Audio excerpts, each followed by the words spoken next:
So someone might come with, say, eczema, but the eczema is almost the last thing we need to talk about. We have to talk about how they feel about everything. I find it so shocking that you can't treat animals with homeopathy. Homeopathy is the second biggest medical system in the world. And so you kind of look pretty. It's like your pretty self without makeup. And so women would take doses of deadly nightshade just to get this kind of, hey, I'm looking good, guys. Yeah. Welcome to The Wellness Way with me, Philly J. Lay, a layperson's guide to your natural health systems, your very own NHS.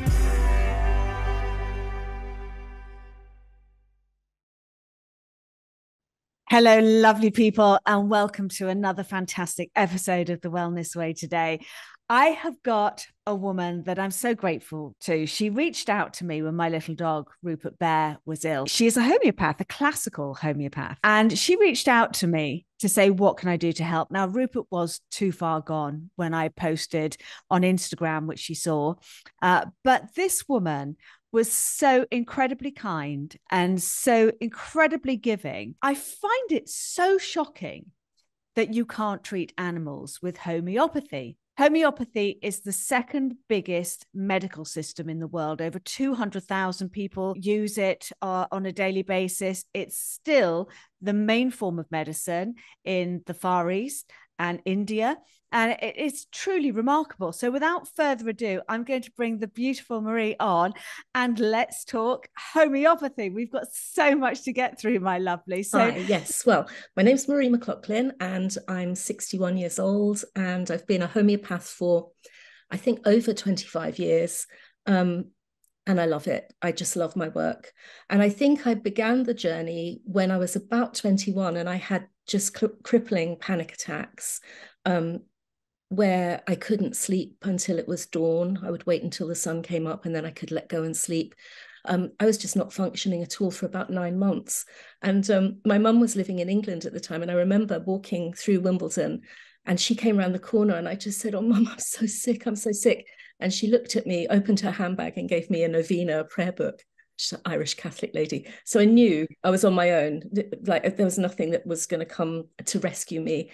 And so I went to a health food shop and they had this kind of Rolodeck of remedies. And the first one I think was aconite. So I bought it and I went home, took it, and my 9 months of sheer hell ended that day. It was amazing. And I just thought, bloody hell, Mum's been oh on my God, her whole life. Is an amazing story that something can end. 9 months of hell can end that quickly. And I just, for any of our audience that don't know about homeopathy, we're going to talk about it. But the fact that you could walk into a health food shop and they have a little Rolex there, and I know my local health food shop, I can go in there and I can just tell them my symptoms and they know. They're not homeopaths, but they've got the books there. They can look it up. You can phone Helios, which I do on a regular basis, and they've got amazing people on the phone lines. And you tell them your symptoms and they can prescribe. So you trained as a homeopath and you've been a homeopath for 25 years.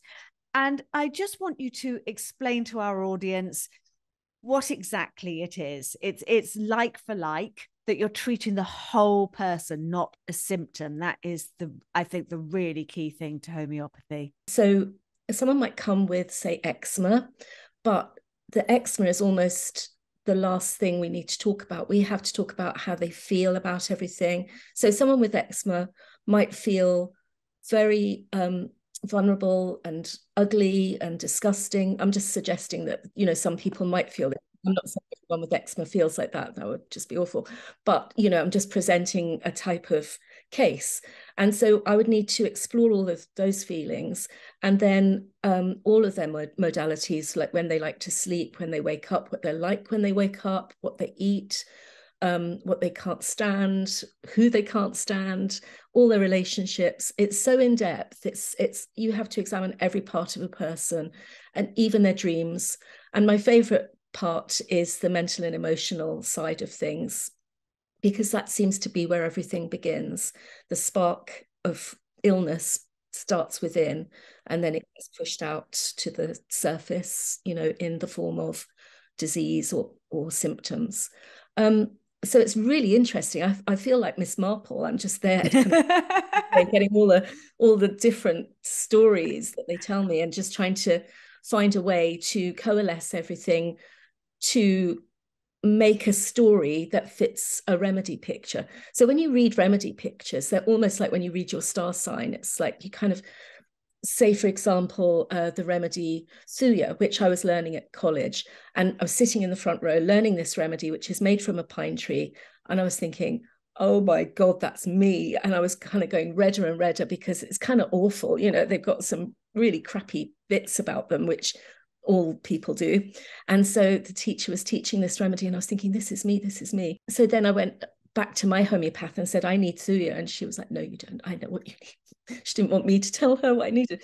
And then she met me outside of the consultation. We went to Germany together, and she said, oh my God, you really need Thuya. So I had, and that was what started my fertility journey. It was like an amazing miracle for me personally. But yeah, so when you read the homeopathic remedy profiles, you often see yourself in them. You kind of go, oh gosh, that sounds so like me. Like a Nat Muir type would be a grief remedy where the person just locks their heart away, puts a wall up and puts all the grief behind it, and they go, no, I'm fine, how are you? And they just deflect, and they're very salty tears. It's made from salt, and they're very watery, and they can't talk to someone unless there's real congruency, that they feel that the person really is listening and really taking on board what they're saying. So they're not superficial flibbertigibbets like me. So the remedies are so interesting, the profile of them. And so my job is always to find the remedy that fits the person in, you know, their kind of mental and emotional state, in their physical state, and just the whole thing. It's very holistic. It doesn't work unless it's holistic. Absolutely. And I want to talk about the potency, because it is like treating like, and it's such a minuscule potency. And it's not, you know, I think a lot of people think that it's plants that are used, but it can be anything. I have a friend of mine that was treated with a little bit of the Berlin Wall. Yeah, that's a powerful remedy as well. It's a blinder. I've never taken it, and I don't even have it at home here, but I've heard big things about it. I think someone had it on, it was either Berlin Wall or plutonium. They had on their mantelpiece, and the fireplace cracked. Oh, wow. Really? Sounds like a lie, doesn't it? Sorry. It does. I mean, because for a lot of people that have never used this, they must think that we're absolutely barking, but it works. This stuff works. So can you talk to us a little bit about, is that something that you use a lot with people? Because not all, so many people feel violated at some point in their life, where, you know, somebody has done something to you that you just kind of think, why has that happened to me? So is that somewhere that you start regularly, Marie? It's a big remedy. And actually in our code of conduct, of kind of ethics, we're told that you have to be really careful prescribing that remedy, because it's so powerful and it does actually release the trauma. And so if, for example, it's a child that's being sexually abused, and it's an ongoing, let's say a parent or something, God forbid, and then you give the child the remedy, it sort of empowers the child to access this in a healthy way. And so you can't really do that. I've never had that situation, I have to say. But, you know, when you're empowering someone, you have to make sure that they have the framework with which to move forward with that newfound power.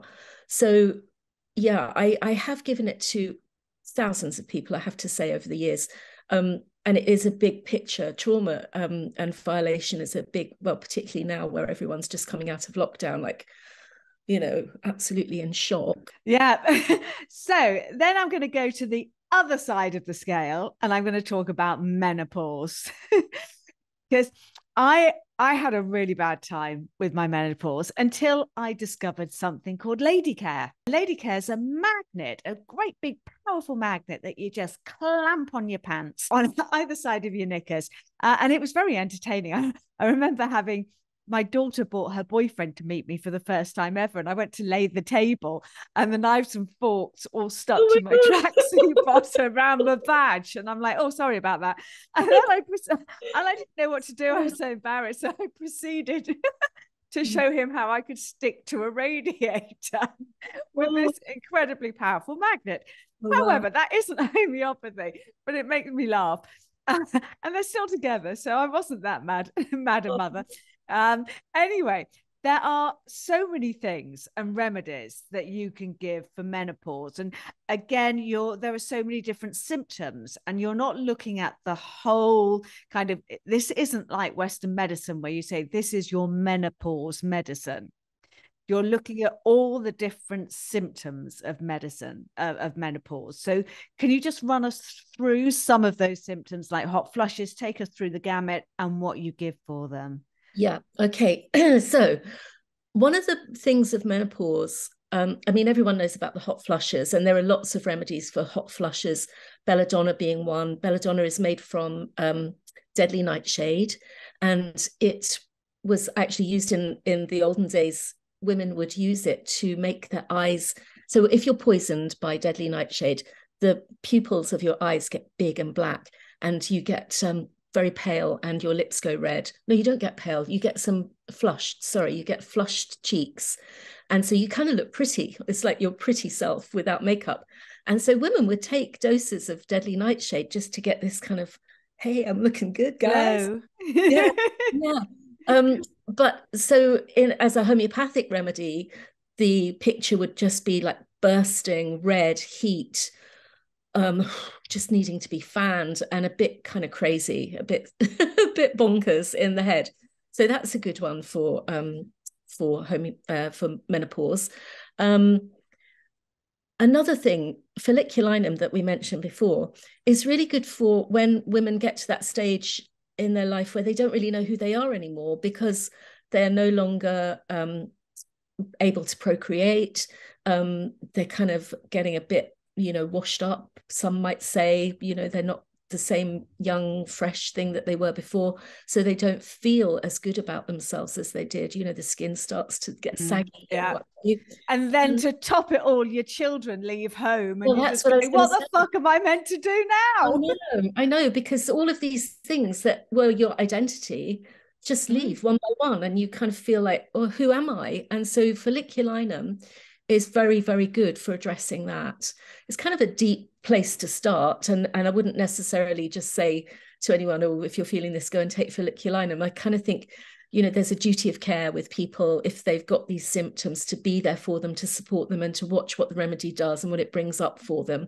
So I try to make myself as available as possible for my patients, so that if they do take something and it brings up a lot of stuff, that I can help them through that too. So that would be one thing. What else do you get? You get that kind of brain fog with menopause. There's a really good remedy called Califos, and you can get that as a tissue salt.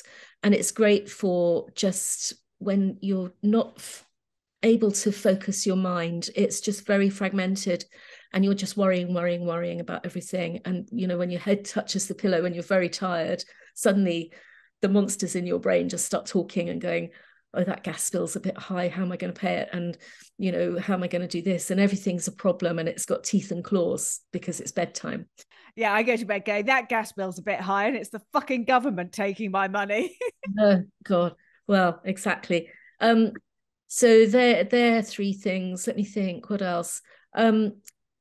Pulsatilla is a beautiful remedy. It's made from a little flower, and I think it's called a wind flower in nature, and they kind of get blown around by the weather, but they're very robust. They've got deep roots, and they don't need much water.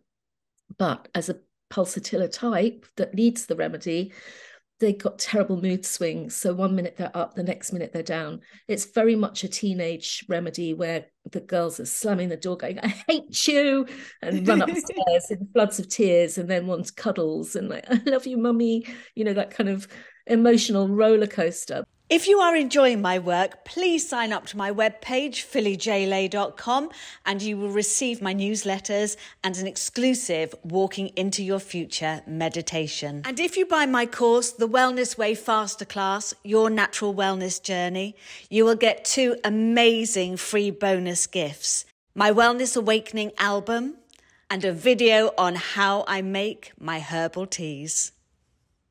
And for the full, completely uncensored videos of my podcast, you can come and find me on my Rumble channel, where my guests still have freedom of speech.